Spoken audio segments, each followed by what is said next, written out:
Salutations et bienvenue à Entre trois films, édition du 26 mars 2023. Je suis Patrick Denis en compagnie de Marc-André Tardy et Simon Fox. Bonjour messieurs. Salut! Au cours de cet épisode, un peu de notre semaine est sorti à surveiller, les coups de cœur et aux nouvelles. Zachary Levi versus The Rock, le retour d'une vieille chaîne et de Neverending Story. On va commencer cette semaine en parlant de qu'est-ce qu'on a fait et c'est moi qui m'y colle. Cette semaine, c'est pas compliqué. J'ai décidé que j'allais me taper toute la série de Yellowstone avec Kevin Costner. J'ai de la misère. C'est des choses qui arrivent. Comme je te disais tantôt avant notre émission, j'ai l'impression que c'est du Dallas, comme la série dans le temps, mélangé avec du Son of Anarchy, mais c'est des cowboys. Je trouve que c'est pas très original finalement. Je comprends pas c'est quoi le buzz. Tu disais que c'était... C'est la série présentement la plus écoutée au monde. Ah oui, c'est ça. C'est un filon qu'on n'avait pas depuis très très longtemps, l'aspect dynastie ou Dallas. Vraiment bien fait parce que dans les deux dernières affaires, c'était le remake de Dynasty puis la continuité de Dallas, qui était très ordinaire, mais vraiment dans la cave de tout ce qui se fait. C'était pas à la hauteur de... Là, il y a une grosse production, des gros acteurs, un budget immense avec ce style-là, puis c'est un style de télévision que le monde aime. Ils aiment ça, c'est comme du comfort food. Ouais. Ils retrouvent le fils gay, la fille droguée, le père de famille qui est un peu à la Blake Carrington de Dynasty, qui est tout croche, mais que tout le monde aime pareil. C'est une dynamique que les Américains adorent. OK. C'est ça qui est ça. C'est vraiment un style de télévision qui date quasiment de fin des années 70. Oui, ça a déjà été vu en masse, puis en tout cas... Ça fait longtemps qu'on n'avait pas eu quelque chose dans ce genre. Ouais. Sinon, j'ai quand même regardé quelques films, dont un, j'ai regardé Paul, le film avec l'extraterrestre, avec Seth Rogen qui fait la voix, mais surtout Simon Pegg et Nick Frost, duo que j'adore. Du pont et du pont! Oui, ils sont parfaits, je les aime au bout. C'est vraiment un très bon petit film à revoir. Ça date un peu, là, mais c'est très irrévérencieux. Avec un caméo d'un très grand réalisateur. Également, oui. Il y a Joseph and the Amazing Technicolor Dreamcoat de 1999 que j'ai regardé également, qui est en fait, c'est pas pour Marc-André. Ça, c'est sûr et certain. C'est la comédie musicale de Andrew. C'est ça. Ça raconte de façon humoristique la vie de Joseph, fils de Jacob. C'est une histoire biblique. Petite question pour toi. C'est-tu à peu près le même style musical que Jesus Christ Superstars?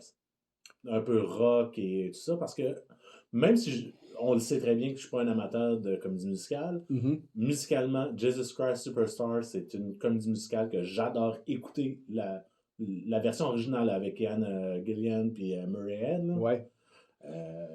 La réponse courte, ça serait non. Non, c'est non. La réponse plus longue serait il y a des thèmes que tu peux reconnaître parce que c'est Andrew Lloyd Webber, fait que veux pas. Ça a été écrit dans les mêmes temps. C'est lui qui l'a écrit, fait que veux pas, tu reconnais des choses, mais c'est pas aussi. C'est pas à la hauteur. C'est pas dans ses meilleurs. Non, c'est ça. C'est comme d'un Love Never Dies à peu près. Mais c'est un film que je voulais voir. Il me semble que c'est sa première grosse comédie musicale qu'il avait faite en fin des années 60, début 70. Là. Oui, mais tu sais, c'est dans le deuxième tiers pour Andrew Lloyd Webber en fait qualité. Okay. C'est comme un Love Never Dies qui est la suite de Phantom of the Opera, tu sais, c'est pas aussi haut que c'est pas Wicked, c'est pas Cats, c'est pas Evita, c'est pas Phantom de l'Opéra, qui est son masterpiece, là. Même si je suis pas un fan de comédie musicale, je suis capable de reconnaître la qualité musicale de ces œuvres-là, je suis capable de comprendre pourquoi le monde adore ça. Mais... Le Fantôme de l'Opéra, c'est quand même la plus grande comédie musicale jamais été faite. Là. La plupart des comédies musicales d'Andrew Lloyd Webber, il y a toujours un thème qui reste dans la tête des gens. Puis je te dirais que dans Joseph, il n'y en a pas. Oui, c'est ça. Il n'y en a pas. C'est pas comme Cats que tu as Memory ou... Les chansons que tu peux écouter sans regarder la pièce. Fait que Oui, Vita, tu sais, Don't Cry For Me Argentina, tu sais, ou... Jesus Christ Superstars, ou ouais. bien... Think of Me de... Think Think of Me Softly. de Oh oui, C'est pas le fantôme de l'opéra. Non, musicalement, du début à la fin, c'est génial, là, à écouter, là. Ouais, Puis puis c'est moi qui le dis, le là. visuel live, pour Ce l'avoir que j'ai déjà jamais vu. vu. La seule chose que j'ai vue du Fantôme de l'Opéra, c'était la version de cinéma avec Butler, là. Ah, c'est pas comparé. Sinon, j'ai quand même mis à jour sur. J'ai fini Last of Us, Picard et The Mandalorian. Non, il t'en reste encore 4 de Picard. Fait que, non, mais je suis à jour. Ok. que- Dis-moi pas que c'est fini parce que je pleure. Mais non, Last of Us, c'est fini. Ok, mais Picard, tu me dis pas que c'est fini parce que je C'est sûr pleure. et certain. Non, il a dit qu'il était à jour. Ben, de ton côté, Simon, justement, qu'est-ce que tu as fait cette semaine? Là? J'ai écouté Picard. Oui, c'est J'ai sûr. écouté Picard. J'ai réécouté Ça Picard. va bien. T'as fait ça à partir de jeudi, mais Oui. de dimanche à jeudi, t'as-tu regardé Picard, les autres épisodes avant? Oui. Veux-tu savoir quoi? Quoi? Je te comprends. C'est tel... Regarde, j'en parlerai pas trop Puis tôt, là, parce que... je vais les réécouter. C'est pas la dernière fois que je réécoute cette série-là. Là. Parce que je veux pas trop en parler là, je veux en parler plus Moi tard. aussi, j'en parle plus tard. Fait que... Ça va bien. Hein, on a-tu un coup de cœur commun cette semaine? Oui. Et c'est un porno pour geek. Ah, c'est hallucinant tout ce qu'il y a à l'intérieur. là. Marc-André, d'ailleurs, pendant que tu parles, vas-y, dis-nous qu'est-ce que tu as fait cette semaine. Là? J'ai eu une petite semaine tranquille, un petit peu de Arrow que j'avais fait une pause de 3-4 semaines à cause qu'il y avait trop de bons stocks avec La Savas, Mando et tout ça, que je t'ajoute aussi dans Mando. En parlant de Arrow, c'est-tu cette semaine qu'il apparaît? Ou c'est la semaine prochaine? Aucune idée que je Dans suis... l'épisode 9 qui apparaît, Je là? crois que c'est 9. Dans les Ouais. derniers, là, c'est.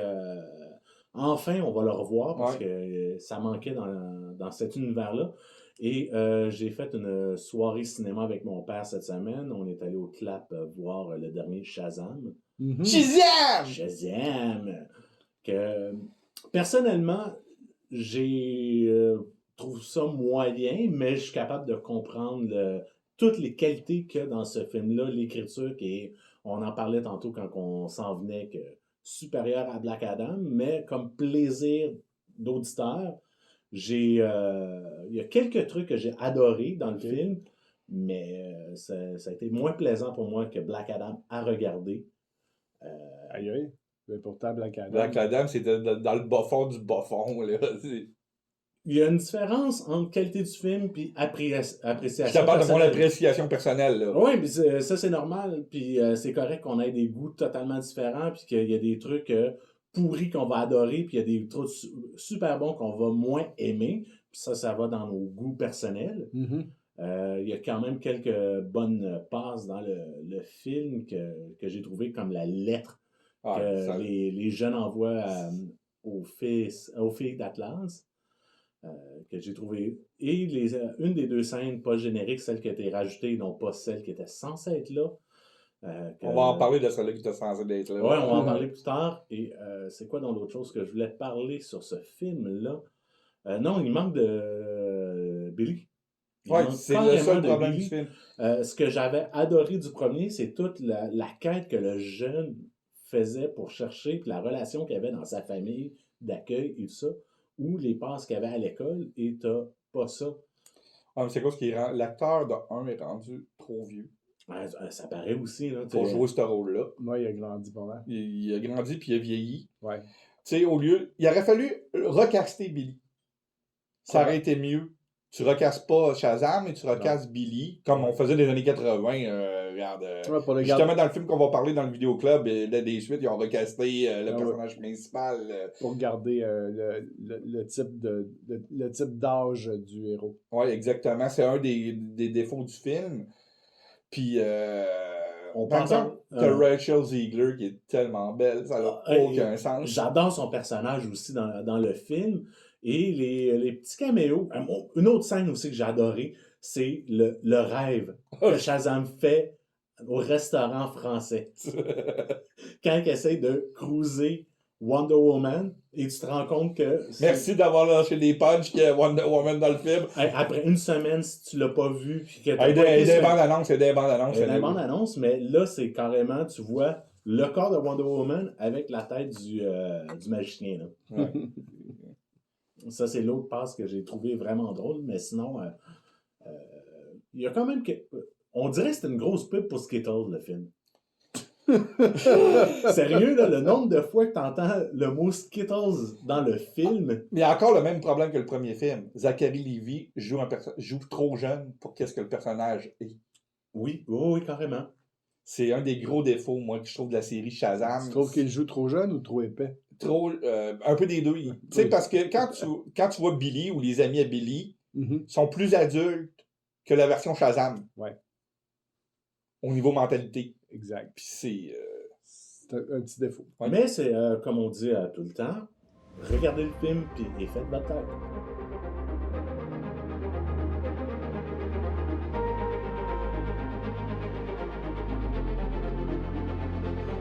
On va y aller avec les bandes annonces que nous avons partagées cette semaine sur la page Facebook entre trois films. Ça a commencé avec du québécois. Oui, on a la bande annonce de Red Ketchup qu'on a partagé le lien pour la bande annonce en français et en anglais. Comme ils vont passer à Télétoon, je ne sais pas encore si ça va être encore le nom Télétoon quand ça va passer, parce que ça change de nom. Ouais. Et sur Adult Swim en anglais, j'ai regardé les deux bandes annonces. Personnellement, je sais que pour vous autres, je vais savoir c'est quoi la réponse, mais je préfère mieux les voir en français. Mais ça, c'est un goût personnel et non pas un goût artistique. Là. Bon, ouais, t'as raison. Moi aussi, j'ai préféré la bande-annonce en français. Moi, j'ai préféré en anglais. Puis, je suis pas capable, Benoît Briard, dans le rôle, ça rentre pas. Contrairement à Simon, j'ai trouvé que Briard faisait une très bonne job de Red Ketchup. Il manque un gros accent qu'il devrait avoir. Un accent? Oui. Bon. C'est l'accent, pas russe, mais de l'Europe de l'Est que tu parlais, hors d'onde. Ouais, ça fait partie du personnage. Quand tu lis, tu le sens. Quand tu lis un comic de Red Ketchup, tu sens ce genre d'accent-là, l'accent à la Arnold. OK. Mais là-dedans, il y a de l'air, en tout cas. Il a l'air d'un Québécois bien adapté. Je trouve ça c'est correct. Après tant d'années qu'il reste au Québec, commence à être temps qu'il y ait un accent québécois. Donc, ça devrait sortir d'ici un mois. Je pense que c'est le 20 avril que ça commence. C'est tout le temps retardé un petit peu. Ouais, c'est... Ça fait combien de temps que Martin Villeneuve travaille sur ce projet-là? Pas long. Niveau animation, pas longtemps, parce qu'au départ, c'était supposé être un film. Hein, ça, je sais, en live action. Le projet a commencé comme un film en prise de vue réelle, puis ça dévie à cause du budget, probablement, en dessin animé. Je suis content pour Martin, parce que Martin mérite son chose, puis il n'a pas autant de talent que son frère, mais il a un talent indéniable. C'est comme Tony puis Ridley. C'est exactement comme Tony puis Ridley Scott, sont pareils. Là, on a déjà parlé, c'est des miroirs. Ouais. Un autre bande-annonce qu'on a partagé, c'est Renfield, que je ne connaissais pas, qu'on a regardé tantôt la bande-annonce. La deuxième bande-annonce, parce qu'on avait déjà sorti une au mois de décembre. Oui, la première bande-annonce, c'était au mois de décembre. Avec Nicolas Cage. Ouais. Qui joue Bela Lugosi, il joue pas Dracula, il joue Bela Lugosi qui joue Dracula. C'est ça. Sinon, le film, c'est One Ranger. Ça parle de Rangers qui arrête quelqu'un, qui le déplace, puis qu'il se fait attaquer, puis il se rend compte que c'est un terroriste qui veut attaquer Londres.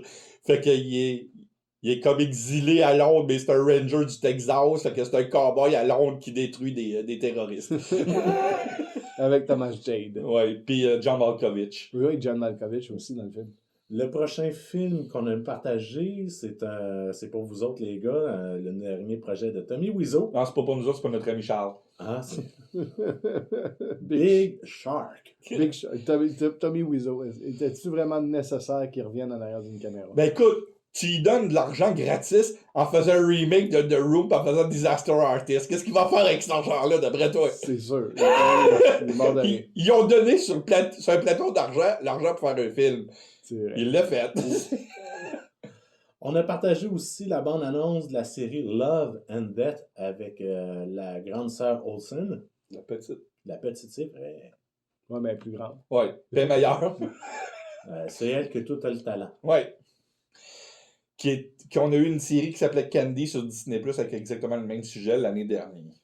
Et la dernière bande-annonce que nous avons partagée, c'est Knights of the Zodiac. Adaptation de la série télévisée et du manga des années 80 et 70. Possible. Qui a été vraiment, vraiment populaire en France. Mhm. Les Chevaliers du Zodiac. Ici, ça a moins pogné un petit peu. Ça a pogné quand même, mais ça a moins Ouais, pogné. c'est connu. Oui, c'est assez connu, mais là, c'est un film en prise de vue réelle. Moi, Une coproduction japonaise-britannique. Je me rappelle même pas de cette série-là des années 80. Là. Ça se peut, tu sais. Ouais, ça se peut. Ça n'a pas passé longtemps ici. Les effets de la drogue, quoi. Non, j'étais trop jeune. Non, mais c'est après, tu sais, t'as oublié. Non, il y a beaucoup de choses des années 80 que je tente d'oublier volontairement ou involontairement. Fluorescent. La musique de Divo, les gilets vus armés, Miami Vice. Sans commentaire. C'est maintenant l'heure des nouvelles, Simon, et on commence avec un film qui sera tiré du jeu vidéo Gear of War. Oui, ils ont annoncé ça fait longtemps qu'ils avaient annoncé le film, mais là, ils ont annoncé le scénariste, Oui. qui va être John Spate. Ok. Le gars qui a coécrit avec Denis Villeneuve Dune Part 1, Part 2, qui a écrit le premier Doctor Strange, qui a écrit la première draft de Prometheus, qui était vraiment, si vous êtes capable de la trouver sur l'Internet, puisque le scénario est disponible sur l'Internet, qui est 100 fois supérieur au film qui a été diffusé, va écrire l'adaptation du jeu vidéo Gears of War. On est dans une nouvelle ère pour les adaptations de jeux vidéo présentement. Fait que puis t'engages des gars qui sont capables d'écrire de la science-fiction de même, ça vaut vraiment la peine de jeter un coup d'œil à ça. Talentueux, là. Puis, je crois qu'après les super-héros, ça va être la nouvelle mode, les adaptations de jeux vidéo. Là. Oh oui. Ça s'en vient. Le VP de chez Marvel s'est vu montrer la porte. Et oui, Victoria Alonso, au début de la semaine, on a dit qu'elle avait quitté, mais on a su qu'elle s'était fait montrer la porte finalement. Tout le monde capote présentement. Personne ne s'attendait à ça. Personne ne s'attendait à ça, mais je peux comprendre à cause qu'elle avait dit certains commentaires depuis quelques années qui étaient un peu bizarroïdes, mais vraiment très bizarroïdes. Je vais vous donner un exemple. Je ne veux pas rentrer dans ce genre de politique-là, mais je vais vous donner un exemple. Qu'est-ce qui fait que le monde l'avait mis sur la sellette. Elle avait dit que les X-Men ne devaient pas s'appeler les X-Men à cause qu'il y avait plus de femmes mutantes. Ça devait être les X-Women. Ouais, c'est ça. Ou les X-People. Ou, c'est le genre de commentaire qui était réputé pour faire. Ouais. C'est pas méchant. Mais le monde disait que c'était fini, qu'enfin on allait avoir des bons films à cause qu'elle n'était plus là, etc. Mais le problème, c'est qu'elle n'avait aucun pouvoir décisionnel au niveau créatif. Non, c'est c'est elle qui s'occupait de tout ce qui était post-production. C'est ça. Son, musique, montage, effets spéciaux. C'est elle qui coordonnait tout à ce niveau-là. T'sais, au niveau histoire et réalisation, elle n'avait aucun pouvoir décisionnel. Puis même en post-prod, elle devait devoir se référer toujours au Big Boss. Oui, puis elle, c'était que les effets spéciaux rentrent sur le budget et en temps. C'était plus ça. Mais elle faisait, pendant la pandémie, elle a fait 17 projets juste pendant la pandémie, elle toute seule. C'est pour ça qu'il va falloir peut-être un comité pour la remplacer, parce que c'est... Elle en avait trop sur les épaules, puis elle a craqué. Oui, exactement. Le prochain long-métrage de Star Wars sera écrit par Steven Knight. Oui, Steven Knight, qu'on a mieux connu pour le film Eastern Promises, pour la série télévisée Peaky Blinders. Et fait drôle, il est le co-créateur de Who Wants to be a Billionaire. Okay, c'est lui qui a eu l'idée de ça. Il a co-créé avec quelqu'un d'autre, là.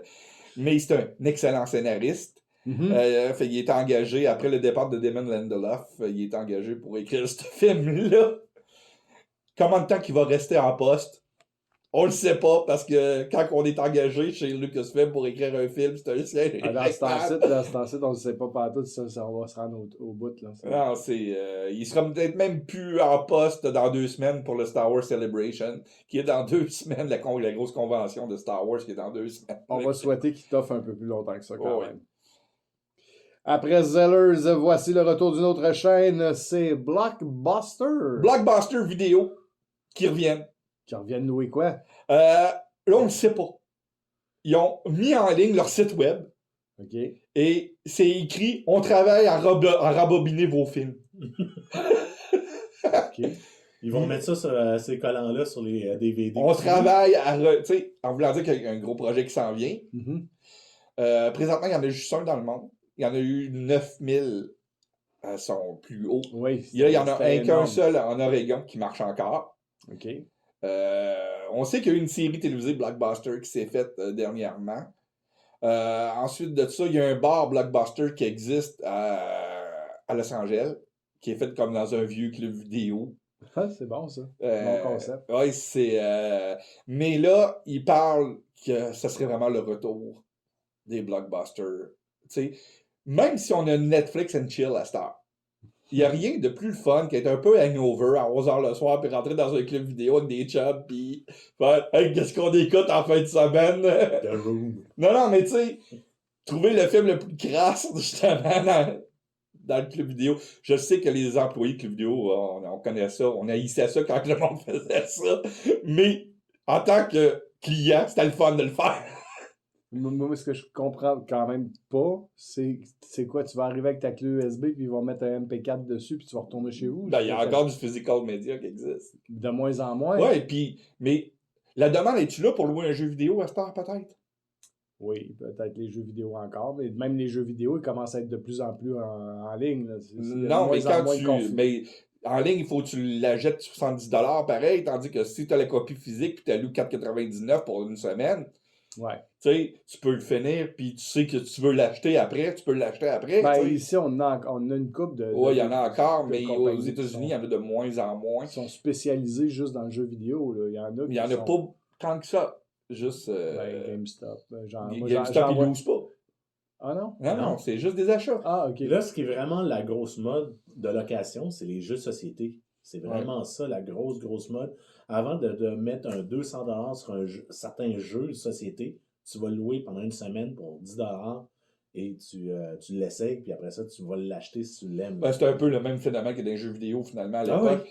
Mais là, c'est ça, Blockbuster Vidéo travaille à rembobiner nos films. C'est la seule affaire qu'on sait. Mais je suis heureux, moi, ça me fait un petit clin d'œil parce que je suis un enfant de la génération Je pense club qu'on est vidéo. les 3 qu'on a passé notre...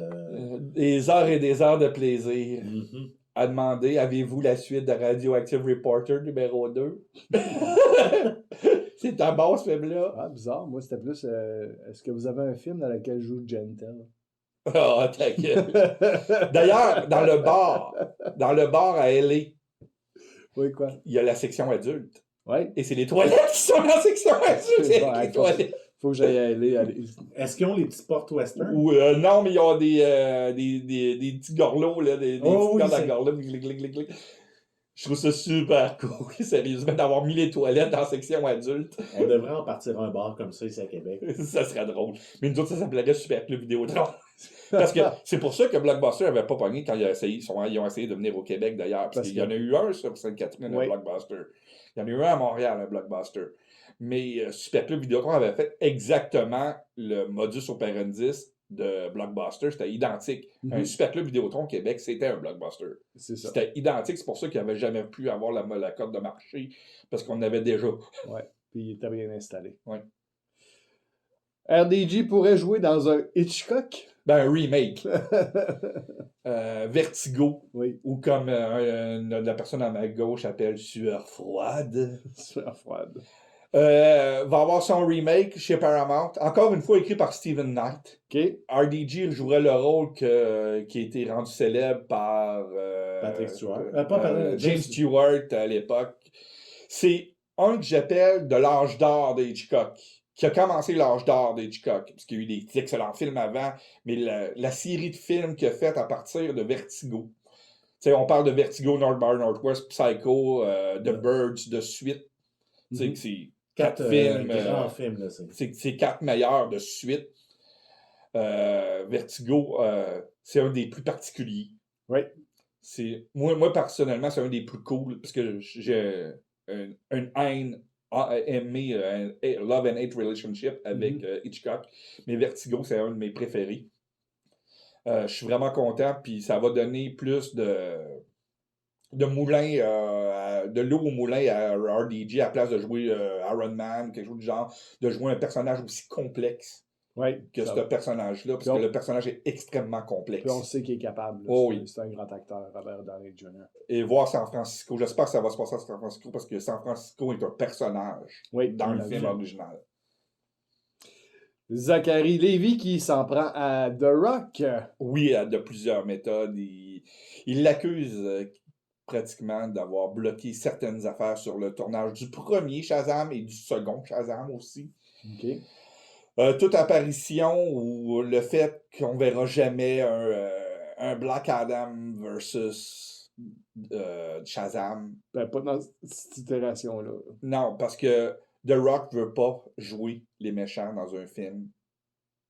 Tu sais, tu signes pour jouer Black Adam. Ben oui, c'est ça. Il faut que tu affrontes Shazam un jour, là, tu sais. Okay, Superman aussi, peut-être. T'sais. Non, plus Shazam. Plus Shazam. Plus Shazam, parce que c'est même pas dans le même monde. T'sais, on parle de Charleston Comics, là, pour Shazam puis Black Adam. C'est deux compagnies totalement différentes de DC. DC et Charleston, c'était deux compagnies différentes. C'est que DC a acheté Charleston, puis ils ont introduit tranquillement certains personnages. Oh, oui, mais dans le film, le Black Adam, à la fin... on voyait, c'était pour dire que c'était dans le DCU. Ben ouais, c'était juste pour ça.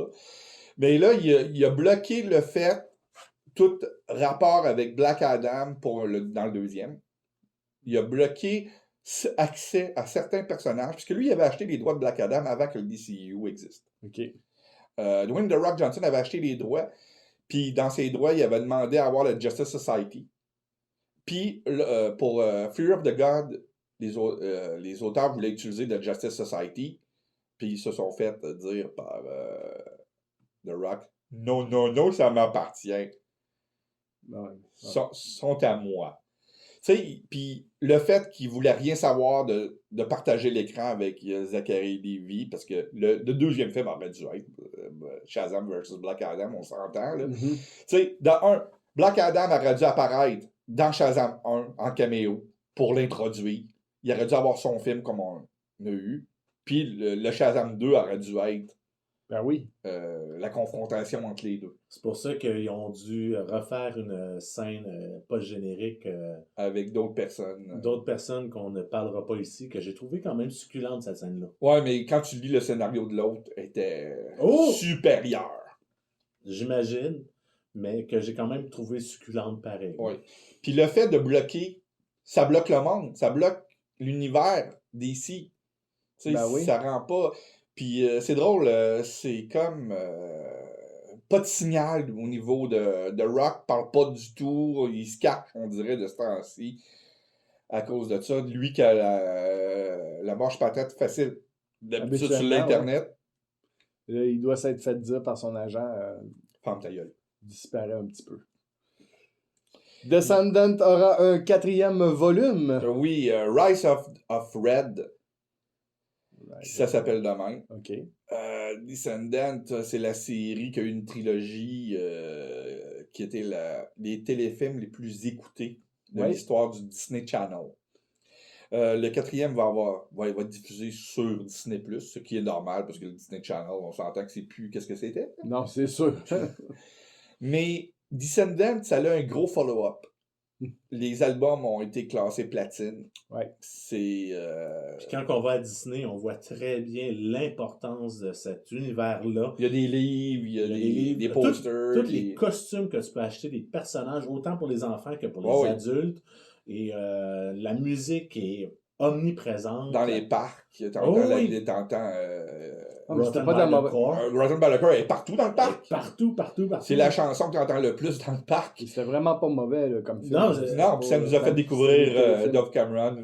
On applaudit juste pour ça.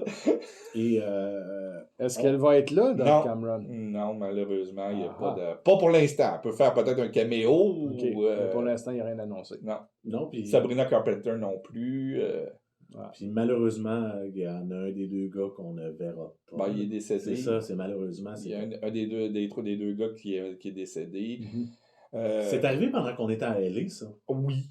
C'est arrivé pendant qu'on était allé, puis juste après le tournage du 3e. Oui, qui était, à mon avis, le moins bon des 3. Ouais.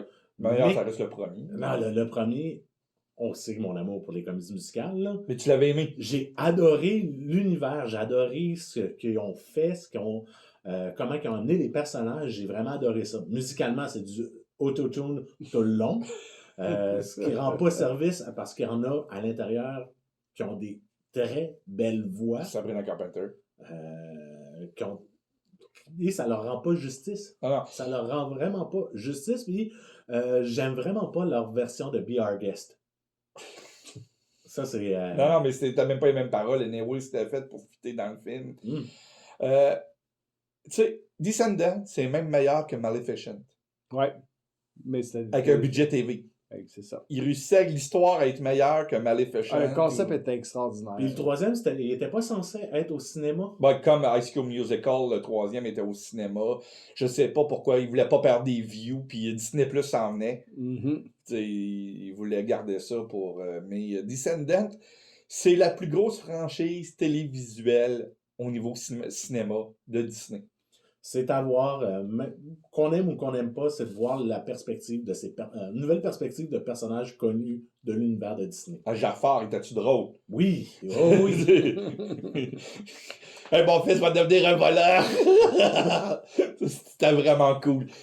On ajoute au casting de Ghostbusters Afterlife 2. Camille Nadjiani et Patton Oswalt feront partie de la distribution qui va se trouver en réalité le 4e opus de la série originale de Ghostbusters. Si on enlève le Ghostbusters de 2016 ou 2017, je me rappelle plus. 2016. 2016.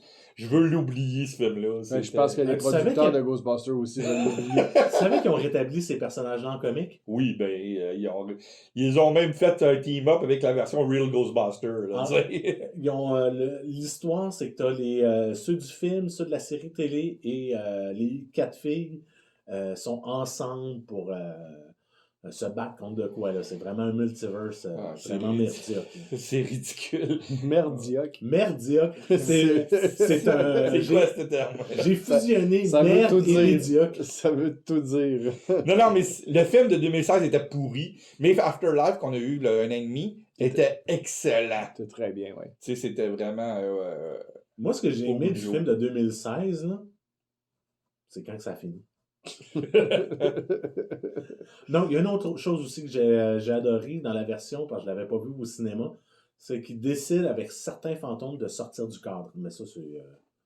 parce que quand on a les bars en 16-9, il y a certains fantômes qui sortent, qui vont en haut et en bas du cadre du 16-9. Tu sais pourquoi ils ont fait ça? Il y avait des séquences filmées en IMAX, puis ça a été reconfiguré en 16:9 lors de la mise en Blu-ray.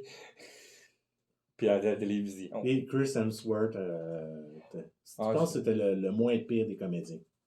Je pensais que c'était Bill Murray. Bill Murray, oui. Je parle des comédiens hors caméo. OK. Non, parce que à caméo, Sigourney Weaver, son caméo était très drôle aussi. Mm-hmm. C'est les caméos qui étaient bons dans ce film. Ouais, ça veut dire qu'une version YouTube de 30 secondes peut faire la job. Mais là, on parle d'Afterlife 2. Moi, j'ai vraiment hâte parce que j'avais aimé Afterlife. Oui. Je sais pas si ça va s'appeler Afterlife 2. J'ai écrit Afterlife 2 parce qu'il n'y a pas de titre Il n'y a pas de titre présentement. arrêté encore, ouais. Mais c'est la suite d'Afterlife, là. Puis on dit que c'est un retour à New York, fait que tant mieux. Oh wow. Les 4 jeunes à New York.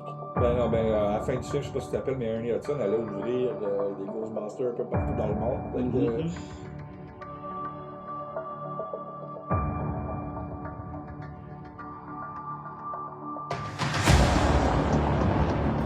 Et maintenant, le club vidéo.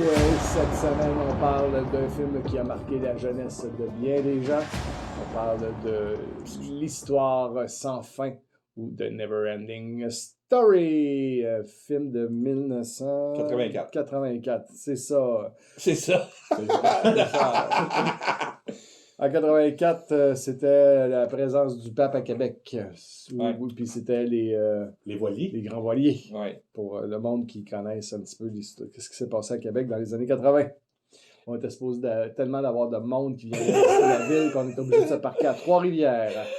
C'est pas comme ça que ça s'est passé. Anyway, nous, pendant ce temps-là, on tannait nos parents pour aller louer le film The Never-Ending Story, qui, d'une certaine manière, m'avait été présenté comme étant une espèce de livre dont vous êtes les héros. Pas tout à fait mal d'avoir Non, présenté c'est ça. Fait que quand je l'ai vu la première fois, c'était comme mon trip un peu les livres dont vous êtes les héros. Puis quand j'ai vu ça, ben, j'ai pu m'attacher au personnage assez rapidement. Là, il rentre dans l'histoire et devient le héros lui-même.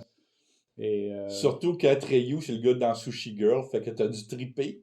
Ah non, ça, Sushi Girl, je me souvenais même pas que c'était lui. Le gars qui se fait attacher, là, Oui. c'est Atreyu. C'est Atreyu, ok.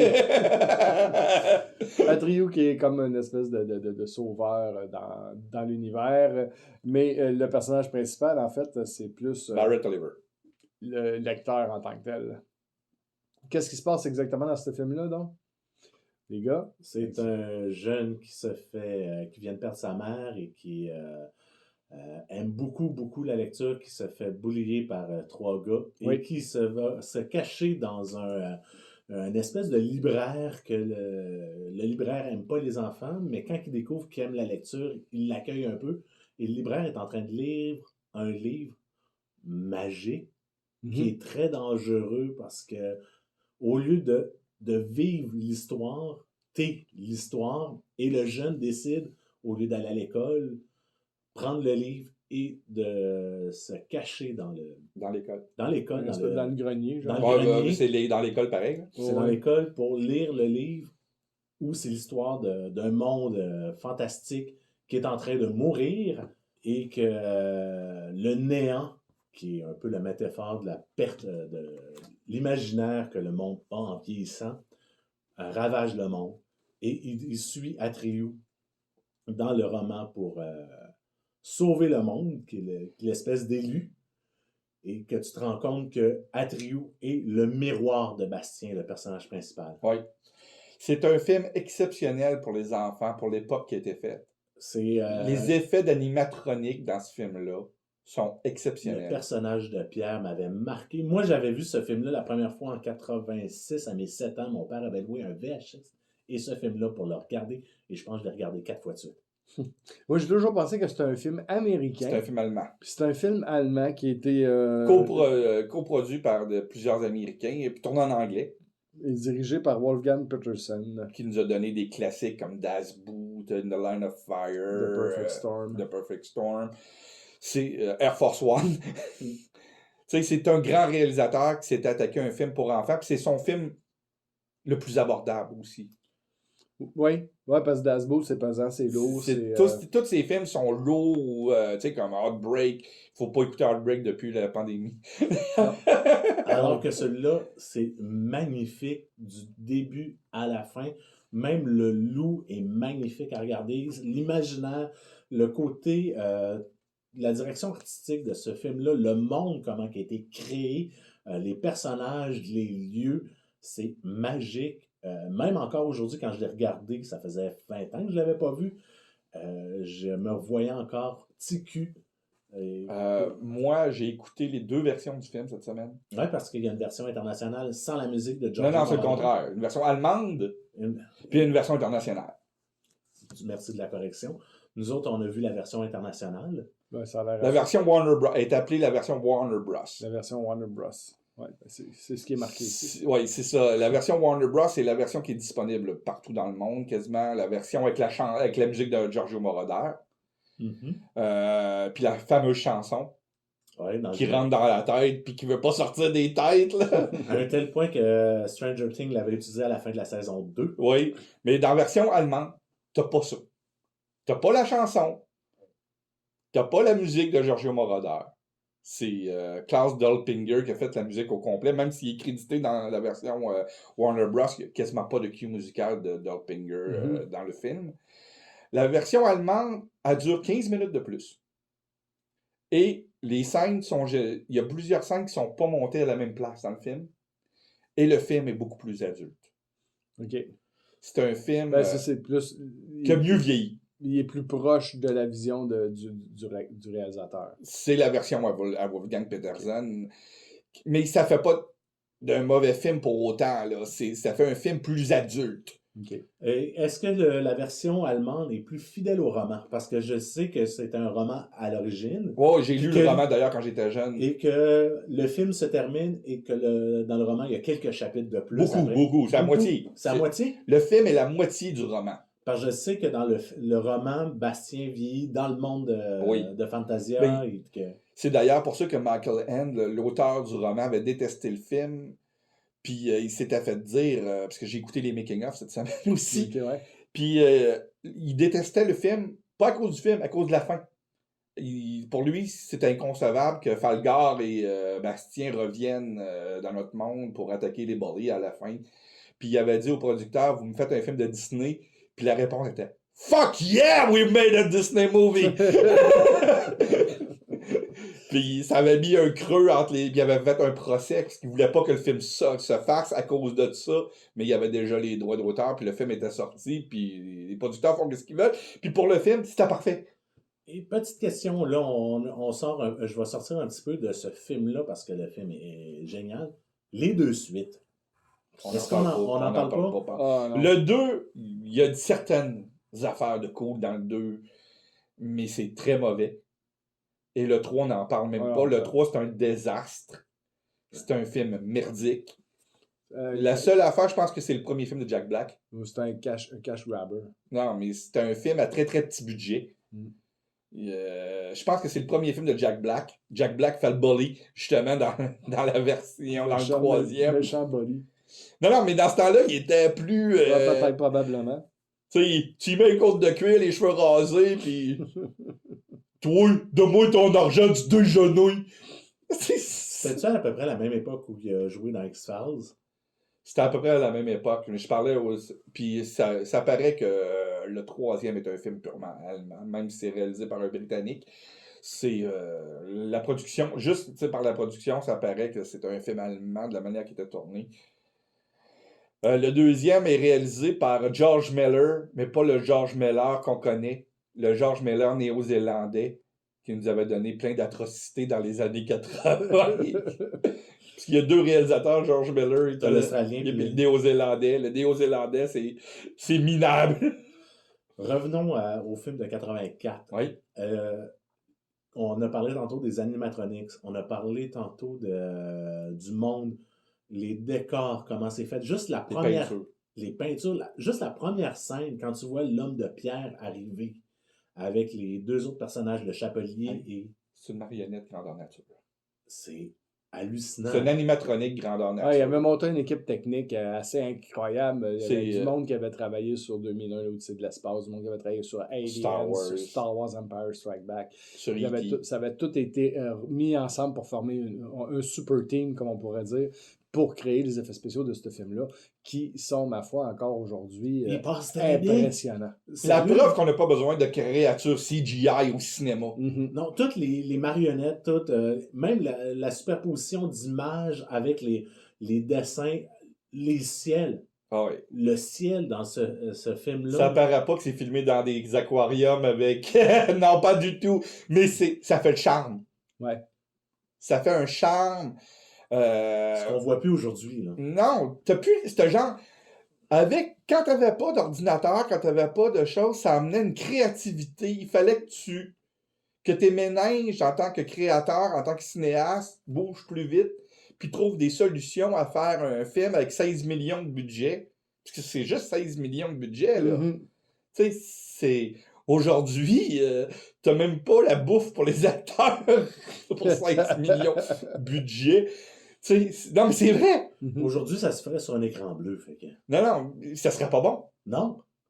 Moi, je veux pas qu'il touche à ça. Je veux pas qu'il touche à ce film-là. Sérieux, là, toute la magie de ces films de cette époque-là, fantasy ou science-fiction, on a parlé de Tron dernièrement. Oh oui. On a parlé, on est des fans de Star Wars, on est des fans juste à voir avec Excalibur, oh oui. Legend, on a parlé de Willow. Tout cet univers-là des films des années 80 fantastiques. Même avant ça, même des années 60. Moi, tu me fais écouter La planète des singes des 68 100 fois avant l'éveil de La planète des singes puis toutes les cochonneries qui sont sorties des dernières années. Là. Ouais. Je préfère les maquillages aux affaires en CGI.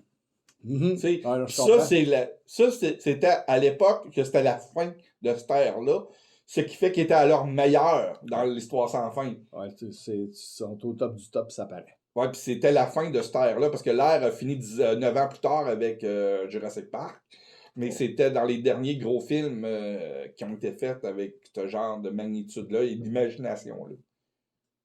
Un film à voir et à revoir et à présenter à ses enfants, là, encore aujourd'hui. L'histoire sans fin. Si vous avez Juste la une chance. affaire. Quoi? Parce que tu dis à revoir encore aujourd'hui. V'là une couple de mois, j'ai vu sur Internet, justement, du monde qui disait que ce film-là ne devait pas être présenté à des enfants. Et pourquoi? À cause du traumatisme que les marais Ah, le causent. cheval qui meurt! Ouais, ça a l'air Wow! que selon la méthodologie d'enseignement des enfants aujourd'hui, il ne faut pas que les enfants vivent ce traumatisme-là. Je faut pensais qu'ils plus apprennent que que la c'était mort plus les fasse- deux statues avec les seins. Non, Moi, non, mais personnellement, je dis la mort fuck fait it. partie de la vie, puis il faut qu'ils l'apprennent un jour. Ben, c'est ça. Puis Tu c'est sais, puis t'as parlé de livre dont vous êtes les héros. C'est carrément ça. exact. Ou, on revient à 100 ans au Québec. Autant la mort et la vie, on célébrait la vie avec un party. Mais combien de temps qu'on gardait les corps dans les maisons pour célébrer la mort? Puis Tant qu'il montrer- restait des petits sandwichs en croûte. Tant qu'il restait les sandwichs, parce que ça fait partie de la vie. Ah oui. On s'en va vers autre chose après. Là. C'est le autre chose. On peut se débattre longtemps, ça va être quoi selon les philosophies ou la spiritualité de chacun. Mais ça fait quand même, la fin fait partie de. Puis si vous voulez l'acheter en Blu-ray, Neverending Story, regardez, il y a plusieurs éditions, mais il y a une édition avec les deux cotes. Ah, Ça existe. ça va tant qu'à l'acheter, il va acheter celle-là, ouais. Fait que si vous voulez l'acheter pour vos enfants, puis c'est très intéressant, ça donne un autre aspect si vous avez aimé ce film-là quand vous étiez jeune, de réécouter une autre version. Faites vos recherches pour savoir c'est laquelle. Oui, exactement. On va passer aux sorties à surveiller, Marc-André. Et qu'est-ce qu'on a cette semaine en salle? Donjons et Dragons, Oui. qui sort vendredi. En français, c'est L'honneur des voleurs. Y ont-tu Donjons et Dragons avant? Oui, Donjons et Dragons, Ouais. 2 points. L'honneur des voleurs. L'honneur C'est des Among Thieves en anglais. Non, mais parce qu'il aurait pu, tu comment Ah ils sont ouais. ici, là, il aurait pu complètement changer de nom. Ou en France, avoir un autre nom anglophone. Non, on va l'appeler Pathfinder. C'est ça. 3.5. Ouais, Il y a eu un film Pathfinder il y a quelques années. bon, mais ça n'avait pas rapport, ça ça n'a aucun produit. lien avec, là, mais... C'est une affaire de voyage dans le temps, puis de.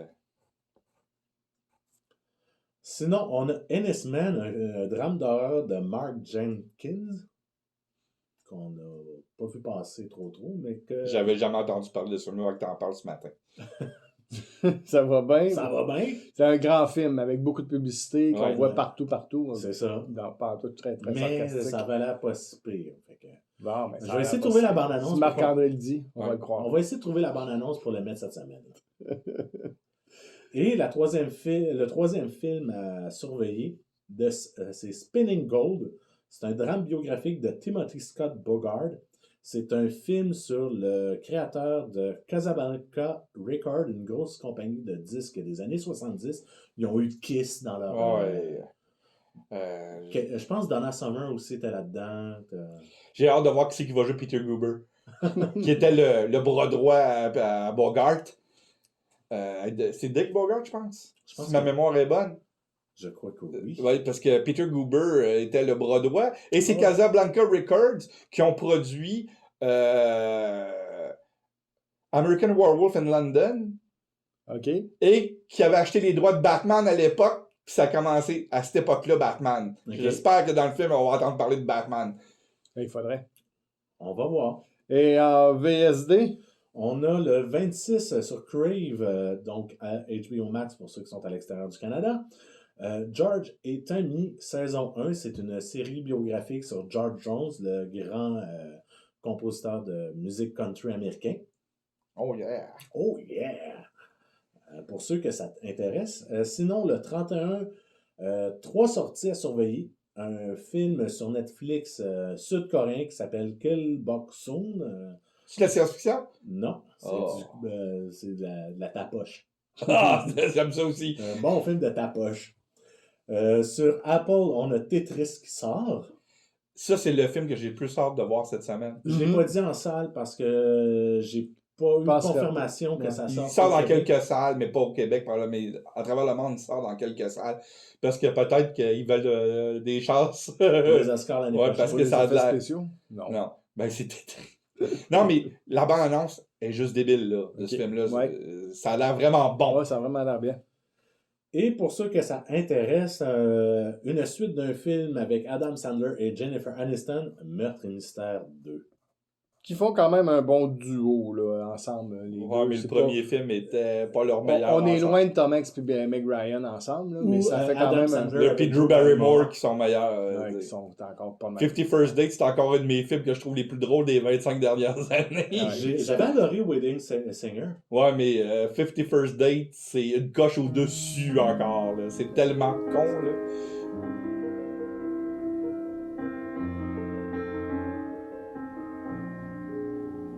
Les coups de cœur de la semaine. On va y aller avec nos coups de cœur cette semaine. Mon coup de cœur, c'est un film qui date déjà un petit peu parce que je l'avais pas vu. Il était sur ma liste de films à voir depuis tellement longtemps que j'ai dit là, cette semaine, je me le tape. Et c'est le film qui s'appelle The Last Night at Soho. Oh yeah! J'ai adoré ce film-là. C'est pas tout ce à quoi je m'attendais. Je m'attendais pas à ce type de film-là. À cause du réalisateur, tu voulais avoir un gros film d'horreur? Ben oui, je m'attendais à ça. Il y a quand même un petit peu de séquences Ouais. horrifiques, mais c'est pas désagréable à regarder comme certains films d'horreur qu'on peut s'imaginer. C'est là. plus un drame psychologique avec C'est- de la fantasy dedans. Exact, c'est excellent. Les actrices sont super bonnes. C'est avec Anna Taylor-Joy, puis l'autre c'est Thomasin McKenzie. Elle a joué dans le film Jojo Rabbit. Tu regardes l'acteur principal masculin. Matt Smith. Ouais. Et Terrence Stamp qui joue le même rôle. Là. Et c'est quand même le dernier film de Diana Rigg. Et ça se passe en 1964, je pense. Ouais, ben en fait, ça se passe en 2 temps. Parce Non, que non, c'est, mais le gros chunk, c'est ouais, en ouais. 64, puis on voit des posters de James Bond partout. Ouais, puis ouais. Donc, grosso modo, c'est l'histoire d'une jeune femme qui loue une chambre dans une résidence dirigée par une femme d'un certain âge et qui, le soir, lorsqu'elle se retrouve dans la chambre en question, se voit projetée dans les années 60 à vivre ou à voir la vie d'une jeune femme qui veut devenir une chanteuse populaire. Malheureusement, sa vie va prendre une tangente un peu plus délicate et ça va se rendre jusqu'au meurtre. Et c'est justement ce meurtre que la jeune femme, jouée par Thomasin McKenzie, va essayer d'élucider, autant dans les années 2000 que dans les années 60. Et c'est, comme je disais, grosso modo, l'histoire du film. Donc, si vous voulez le voir, n'hésitez pas à le rechercher ou à aller l'acheter. C'est un film qui en vaut vraiment la peine. Simon, toi, de ton côté? on fait-tu notre coup de cœur ensemble? Ben oui. On a un coup de cœur commun, moi, puis Marc-André, cette semaine. Sérieux, là, c'est.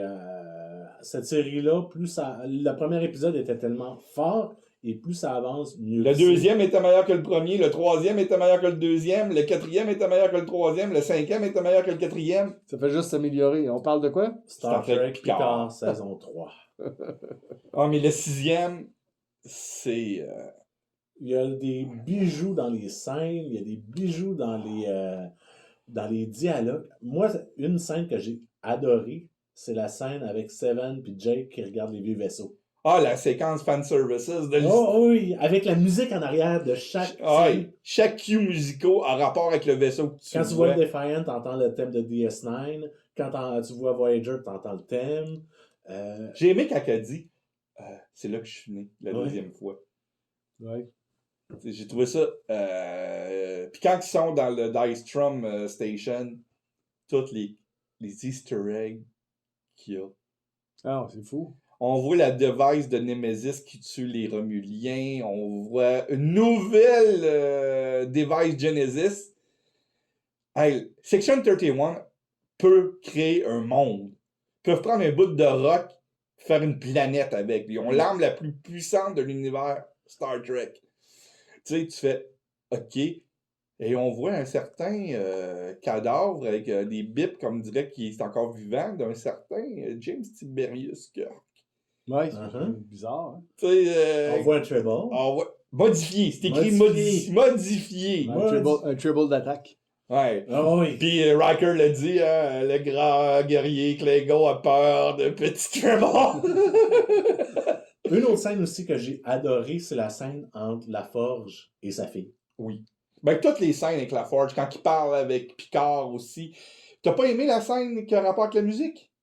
Ah, B-Sharp. Ouais, Ah, qui décrit les affaires. Parce que Riker, c'est un musicien, puis c'est lui qui découvre le... Comment désamorcer Ouais. un personnage. Mais ça, c'est une erreur, parce que dans Nemesis, il se rappelle plus de la chanson qu'il avait sifflée à Data. Non. Il y a une scène qui le dit textuellement. Il dit, la première fois que j'ai rencontré le Lieutenant Commander Data, je lui ai sifflé une chanson, mais je suis pas capable de me rappeler c'est laquelle. Puis là, tu dis, ah oui! Ouais, mais Il y a 20 ans qu'il se passe. Il a fini par s'en se passe. rappeler. Et en espérant que vous avez apprécié, que vous serez de retour pour le prochain épisode, vous pouvez nous suivre sur baladoquebec.ca, Spotify, TuneIn, iTunes, Google Balado, Facebook et bien sûr YouTube. N'oubliez pas de nous laisser un j'aime sur nos publications, de vous abonner à nos sites. On vous en remercie donc d'avance. C'était Entre trois films. Je suis toujours Patrick Denis en compagnie de Simon Fox et de Marc-André Tardy et on vous dit Bon cinéma!